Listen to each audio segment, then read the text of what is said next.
इंदिरा गांधी को आपने कहा कि बड़ी मजबूत प्रधानमंत्री रही, और अभी शायद आपने कहीं जिक्र भी किया था वो होती तो मार मुर के पाकिस्तान को एकदम ठीक कर देती। आपको लगता है इंदिरा गांधी जी सबसे मजबूत प्रधानमंत्री रही भारत, आजाद भारत की?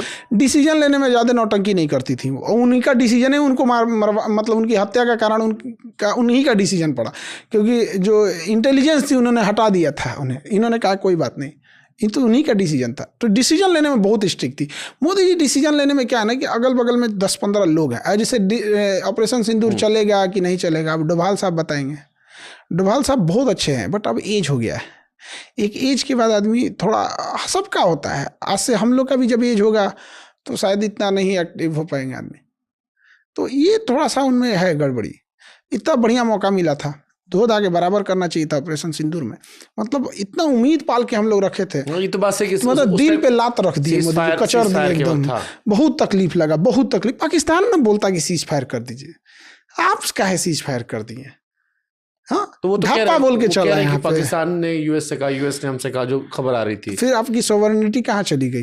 संप्रभुता हम किसी की बर्दाश्त नहीं करते। मैंने ट्रम्प आप बोल देगा वो पेट्रोल पंप तो हो जाएगा, डोनाल्ड ट्रम्प। तो ये नहीं होना चाहिए ऐसा। पाकिस्तान पे आपने क्या बदलाव किया? आपको क्या लगता है ऑपरेशन सिंदूर के बाद आतंकवाद खत्म हो जाएगा? मतलब वो ये कह रहे हैं कि हमने उनके घर में, बाथरूम में, किचन में घुसकर बता दिया कि अब हमारे यहाँ आओगे तो हम तुमको घुस के फिर से तुम्हें ठोकेंगे। कौन वाला मिसाइल मारे हैं? जाके ढलैया तू रहा है खाली, मैंने घरों नहीं उड़ाया है। जिस चीज पे गिरा है ना उसका एगो कोनवा मारा है। तो किस लेवल का आप मिसाइल मारे हैं? मतलब आप पब्लिक को दिखाना चाहते थे कि हम हमला किया। आप पर्सनली खुश नहीं जिस तरह से कार्रवाई हुई, और स्ट्रांग होनी चाहिए थी? आप बताइए, ये मतलब ये दिखा कि हम इंडिया में लोगों को दिखाएंगे कि हमला किए हैं, और वहां कह देंगे कि भैया ये जवाब था, उतना बड़ा हमला नहीं था। मतलब आपका मिसाइल पूरी इंडिया को क्रॉस करके जाता है और पाकिस्तान के एयरबेस पे गिरता है। उस एयरबेस की पूरी बिल्डिंग नहीं तबाह होती है, उसका एक कोना तबाह होता है। पूरा एयरबेस उड़ना चाहिए यहाँ पे। हमला मतलब जिस तरह से रूस कर रहा है, हमला मतलब जिस तरह से इजराइल कर रहा है, तब ना जाके कोई। अच्छा, तब फुल फ्लेजेड वॉर होती अगर हम पूरा उड़ा देते। वो कह रहे हैं कि मैसेजिंग के लिए हमने किया, कि मैसेज दे दिया कि आतंकवादी मार दिए 100। देते रहिए मैसेज। इसमें क्या मिला? आपको लगता है पाकिस्तान फिर हिमाकत करेगा? इससे कितना, देखिए पूरी दुनिया का ध्यान था कि इंडिया के ऊपर इन्वेस्टमेंट करने का, क्योंकि यूएस ने टैरिफ लगाया था चाइना पे। ये चीज चाइना की थी, और हम लोग क्या किए? अब डोभाल साहब को कौन समझाएगा? ये ऑपरेशन जो पहलगाम हमला हुआ था, ये पाकिस्तान द्वारा कराया गया था। इसका मेन मास्टरमाइंड चाइना था। उसके ऊपर इतनी टैरिफ लग गई थी, पूरी दुनिया चाइना की बात कर रही थी। एप्पल शिफ्ट हो गया था इंडिया में, बड़ी बड़ी इन्वेस्टमेंट आ रहे थे। उसको चाइना को दिख गया कि भाई साहब ये पैसा, चाइना एक चीज़ जानता है, भाषणबाजी नहीं, उसको कहना पैसा लगाओ। पैसा आ गया ना तो 20 गो दिमाग वाले को रख लेंगे।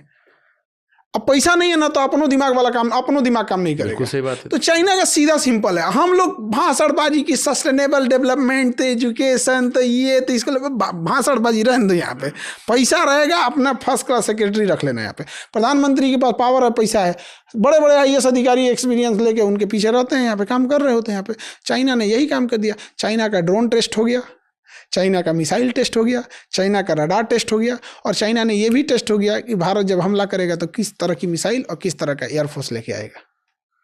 चाइना खुश, पाकिस्तान को क्या जाता है?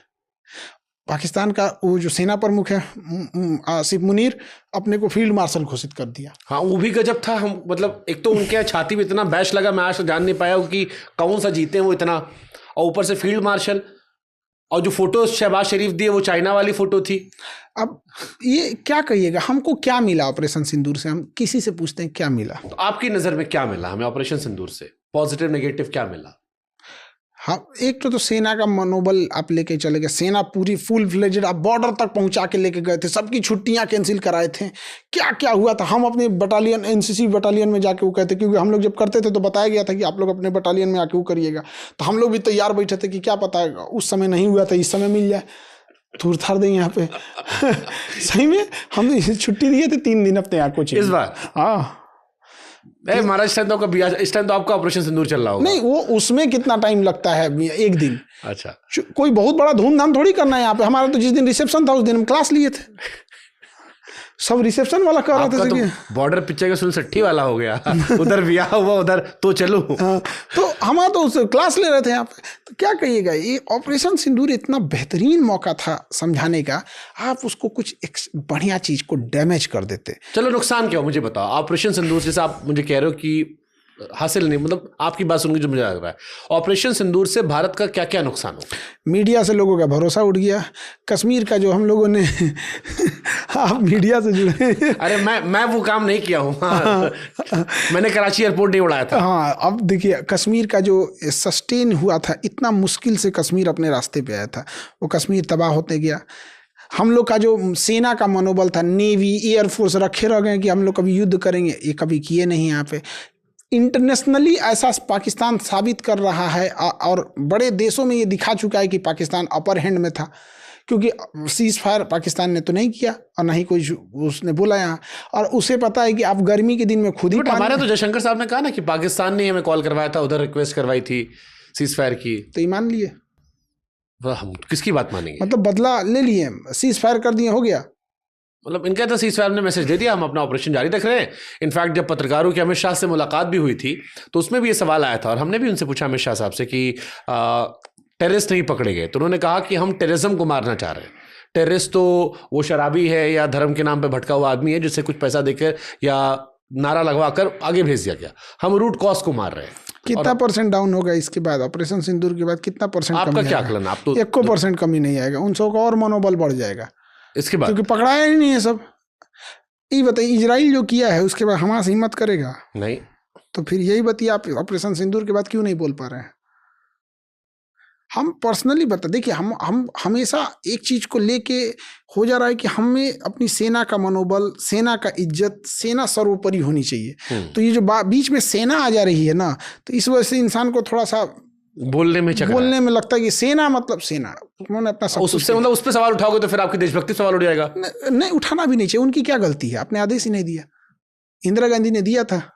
बट इंदिरा जी का भी, जैसे अगर मैं दौर बात करूं सर, क्योंकि मैंने उस पर भी स्टोरीज की थी, 1971 वाली जो बात है उस पर भी एक आता है कि उस टाइम ही पाकिस्तान ने हमारे कई सारे फौजियों को कैद करके रखा था और वो कैदी जिनके बारे में आया कि वो मर गए, बाद में बहुत सारी चिट्ठियां आती रहीं, ऐसे सैकड़ों फौजी, शायद 50 से 54 हमारे फौजी थे। मूवी भी बनी, उससे मूवी बनी, दीवार बनी थी अमिताभ बच्चन की, जिसपे आते रहे धीरे धीरे धीरे, और उनकी हमने बार्गेनिंग नहीं की, हमने कश्मीर बार्गेन नहीं किया, जबकि हमारे पास बड़ा अच्छा मौका था। 93,000 सैनिक थे, अगर इंदिरा जी चाहती तो या तो कश्मीर का मामला सॉल्व कर लेती या कम से कम 93,000 के बदले 52 कैदी, हमारे 52 सैनिक जो है वो ले सकती थी। बट उन्होंने भी प्रेशर में बाद में छोड़ दिया।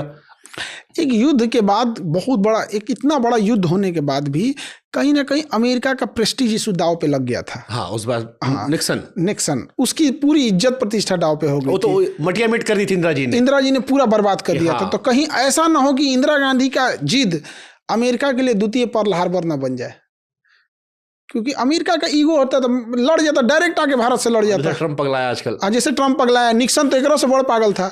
अब आज की जनरेशन को नहीं पता निक्सन के बारे में, तो अलग बात है यहाँ पे, या फिर लोग लिटरेचर से इतने दूर हो गए कि निक्सन का कौन पढ़ रहा है। तो इंदिरा गांधी कहीं ना कहीं उस चीज को थी, वो प्रेशर झेल रही थी, उस प्रेशर के बावजूद उन्होंने पाकिस्तान को बर्बाद किया। हम पर हमला करने के तैयार थे, वो तो रशिया दोस्त थे हमारे, तो दोस्त थे तो बचा लिया। तो लेके चला आया तब 7वां बेड़ा अपना, वो हमको ठोक देगा, पूरा बढ़िया से लेके आया था वो, मार देता वो। अमेरिका अपने एलाइज को कभी नहीं छोड़ा है, पूरा उसका हिस्ट्री रहा है, अपने एलाइज को उसने हमेशा बचाया, भले लेट से बचाया है। वो अमेरिका के चाल है कि उसका अपने दोस्तों को बड़ा लेट से बचाता है, पहले तुम बर्बाद हो जाओ तब हम तुम्हें बचाएंगे। जैसे यूक्रेन, जैसे ईरान, जैसे कुवैत, जिसको बचाता है ना बड़ी लेट से बचाता है, कहता है कि तुम मेरा दोस्त रहोगे ना, हमेशा मेरे ऊपर डिपेंडेंट, मतलब तुम्हारा 2 टांग टूट जाए, एक हाथ कट जाए, एक अंधे हो जाओ, एक किडनी खराब हो जाए, तब बचाएंगे, फिर मैं तुमको खाना पीना दे दिया करूंगा रोज 1 प्लेट, बस तब उसको बचा।